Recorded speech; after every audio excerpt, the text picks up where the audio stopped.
เอาแหละเจ๊จะไปเชื่อนี่ เจ๊สิลงเกี่ยวขาวนี่แหละ โอ้แล้วคือพี่ลึกกิโลแท้คือไม่จ้างคนรถเดี๋ยวนี้อัน บ่มีคนสิไปอะนะ โอ้ยจะเอาให้มันหญ้าปานนี้เนาะฝุ่นมีจักธงมีจักเสื้อแว่นนี่เนาะเอาเกี่ยวลู ปี ก เถ เต็ อะ มมือแล้วมันนี่ โอ้มีธงนำบ่นี่ฮะ แม่นมีต้องนั่ง โอ้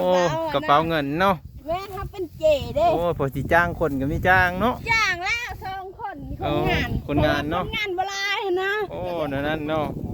เจ๊ลงเองแล้วเนาะ แม่นอันนี้ก็เจ๊ลงเทียนเกี่ยวขาวนะ โอ้เจ๊นี่ก็เป็นอยู่บ่ระวังก้อมือเด้อ เป็นอยู่ธรรมดา โอ้เพิ่นเฮ็ดอีหลีเนาะเจ๊นี่แสดงว่าเพิ่นไม่ได้เว้าซื่อๆเด้นี่เพิ่น แต่ ลง ว่า มือ เจ๊นี่ใส่เกือบอีแตะนะ เฮ้ยโอ้แหล่เนี่ยนั่นบ่ซะเอ้าย่องซะน่ะ เจ๊บ่มีคนงานหั่นนะคนงานบ่หลาย